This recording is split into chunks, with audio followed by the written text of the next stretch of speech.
कि कोई भी महिला अगर यौन शोषण का आरोप लगाती है तो तुरंत उसकी एफआईआर लिखी जानी चाहिए, परंतु कई दिन बीतने के बाद भी दिल्ली पुलिस एफआईआर नहीं लिख रही है। मैं कहता हूँ अपराधी कोई भी हो, और वो किसी भी पार्टी का हो, किसी भी राज्य का हो, किसी भी जाति का हो, उसके खिलाफ कार्रवाई होनी चाहिए। इसी प्रकार डब्ल्यूएफआई के अध्यक्ष भी बरकरार है, इनके खिलाफ एक्शन होना चाहिए और सरकार को इस पे अपनी खिलाड़ियों के प्रति अपनी जो न्याय की व्यवस्था उसको अपनाना चाहिए। तो देश की महिला पहलवानों का दिल्ली के जंतर मंतर पर धरना लगातार जारी है। हमारे साथ बातचीत करने के लिए योगेश्वर दत्त और आपके नेता सुशील गुप्ता मौजूद हैं हमारे साथ। आइए उनसे बातचीत कराते हैं आपकी, क्योंकि जो मामला है सुप्रीम कोर्ट में जा चुका है। देखते हैं कितना इंसाफ मिलेगा। योगेश्वर दत्त इस मामले पर क्या सोचते हैं, आइए सीधे उनसे बातचीत करते हैं। यहाँ पर केंद्रीय मंत्रियों ने आके आश्वासन दिया था कि इस बात का निर्णय करेंगे। 3 महीने के अंदर इन्होंने कुछ नहीं किया। दोबारा इन पहलवानों को यहाँ पे आके बैठना पड़ा है। और इससे भी बड़ी शर्म की बात है कि दिल्ली पुलिस एफआईआर नहीं लिख रही। ये सुप्रीम कोर्ट का तय किया हुआ कानून है कि कोई भी महिला अगर यौन शोषण का आरोप लगाती है तो तुरंत उसकी एफआईआर लिखी जानी चाहिए, परंतु कई दिन बीतने के बाद भी दिल्ली पुलिस एफआईआर नहीं लिख रही है। दिल्ली के एलजी साहब कुछ नहीं देख रहे, केंद्रीय गृह मंत्री जी कुछ नहीं देख रहे।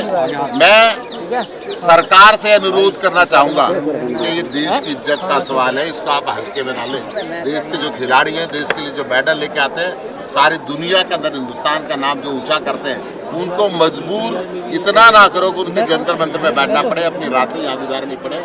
उनके साथ इंसाफ करो और जो यौन शोषण के आरोपी है उनको पद से मुक्त करो। आपने डब्ल्यूएफआई के अध्यक्ष के खिलाफ आज तक एक्शन नहीं लिया। इसी प्रकार आपने हरियाणा के अंदर भी एक खेल मंत्री संदीप सिंह है, महिला कोच ने उनको आरोप लगाया, आपने उनको मंत्री बना के रखा हुआ है, और यहाँ पे आपने डब्ल्यूएफआई का अध्यक्ष बना के रखा हुआ है। कम से कम बेटी खिलाओ, बेटी बचाओ और बेटी पढ़ाओ का नारा देने वाले कम से कम ऐसी सोच ना रखें कि उनका व्यक्तित्व तो बचाना है, वो कितना बड़ा अपराधी हो। मैं कहता हूँ अपराधी कोई भी हो, और वो किसी भी पार्टी का हो, किसी भी राज्य का हो, किसी भी जाति का हो, उसके खिलाफ कार्रवाई होनी चाहिए, ताकि देश के अंदर बहन बेटियां खुला विचरण कर सकें और उनकी प्रतिभा को निखारते हुए सारी दुनिया के अंदर देश का नाम रोशन कर सकें। देश के जो चमकते हुए सितारे हैं, जिनको मजबूरी के अंदर केंद्र सरकार से जब कोई उम्मीद नहीं रही, यहाँ पे बैठना पड़ा। 3 महीने पहले भी ये बैठे थे। मैं रेसलिंग फेडरेशन ऑफ इंडिया के एक्स ट्रेजरार होने के नाते यहाँ पर 3 महीने पहले भी आया था। तब खिलाड़ियों ने मुझे कहा था कि हम राजनीतिक पार्टियों से थोड़ी दूरी बना के रखे हुए, ताकि कोई राजनीतिक रंग ये सरकार ना दे, और हम इंसाफ की उम्मीद करते हैं। हम बाहर से वापस गए थे इनका समर्थन करते हुए, परंतु आज दोबारा इनको मजबूर होकर जब बैठना पड़ा, जब दिल्ली पुलिस ने बार बार निवेदन करने के बाद भी इनकी एफआईआर नहीं लिखी। पूरे सुप्रीम कोर्ट का और देश का कानून है, कोई महिला अगर ये कहती है कि यौन शोषण का आरोप लगाती है तो सबसे पहले एफआईआर लिखी जानी चाहिए, बाकी बातें बाद की है। कई दिन बीतने के बाद भी दिल्ली के उपराज्यपाल महोदय भी यहाँ पे पहलवानों को बैठे हुए देख रहे हैं, केंद्रीय गृह मंत्री भी बैठे हुए देख रहे हैं, परंतु दिल्ली पुलिस एफआईआर नहीं लिख रही। क्या कारण है, किस दबाव के अंदर है? क्या वो भारतीय जनता पार्टी के सांसद हैं? यही काम इन्होंने हरियाणा के अंदर भी किया।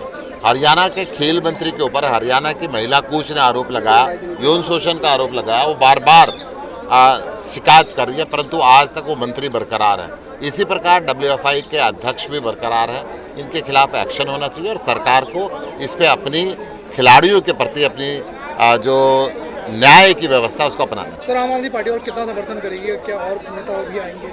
आम आदमी पार्टी जब भी किसी महिला के साथ दुराचार होता है, किसी महिला के साथ यौन शोषण की शिकायत आती है, तो आम आदमी पार्टी उसके साथ खड़ी है और हमेशा खड़ी है। दिल्ली पुलिस ने रात को खाना पीना भी रोका और सुबह मीडिया को भी रोका गया, और यहाँ पर नेट को भी थोड़ा स्लो कर दिया गया है, तंग किया जा रहा है। दिल्ली पुलिस ने सबसे पहली बात है, दिल्ली पुलिस का एफआईआर लिखनी चाहिए थी। एफआईआर लिखती तो शायद ये धरने पर ना बैठते। एफआईआर ना लिखना ये दिल्ली पुलिस की कोई पक्षपातपूर्ण भावना को दर्शाता है कि वो भारतीय जनता पार्टी के सरकार के अंदर दबाव में है। सुप्रीम कोर्ट में याचिका गई, वो इनकी लीगल टीम देख रही है, क्या याचिका दायर की है, क्या नहीं किया, इसका तो मुझे नहीं मालूम, परंतु न्याय जरूर मिलेगा। सुशील गुप्ता जी को आपने सुना, बहुत सारे मीडिया कर्मी आए हुए हैं। हालांकि अब जो नेता लोग हैं वो भी धीरे धीरे आना शुरू कर चुके हैं। सुशील गुप्ता साहब कह रहे हैं कि भाई अब आना नहीं चाहते लेकिन आना पड़ा। हो सकता है केजरीवाल भी यहाँ पर आए, राहुल गांधी भी यहाँ पर आए। बड़ा सवाल ये है कि विपक्ष के नेता तो यहाँ पर आ रहे हैं, सहानुभूति समर्थन दे रहे हैं, लेकिन बड़ा सवाल यह है कि बीजेपी का कोई मंत्री, सांसद, विधायक क्या इस स्थल पर आकर इन्हें आश्वासन, सहानुभूति देगा, ये बहुत बड़ा सवाल है। क्या लगता है, अब सुप्रीम कोर्ट में याचिका जाने के बाद, FIR दर्ज होने के बाद क्या इन बेटियों को इंसाफ मिलेगा, ये बहुत बड़ा सवाल है। इस खबर पर अपनी प्रतिक्रिया दीजिएगा। शुक्रिया। नेशनल दस्तक की आपसे गुजारिश है कि अगर इसको बचाना चाहते हैं तो नेशनल दस्तक को सब्सक्राइब करने के लिए रेड कलर के सब्सक्राइब बटन को दबाएं, फिर बेल आइकन की घंटी दबाएं। नेशनल दस्तक को बचाने के लिए बहुत जरूरी है कि हर खबर को शेयर करें, लाइक करें, कमेंट जरूर करें।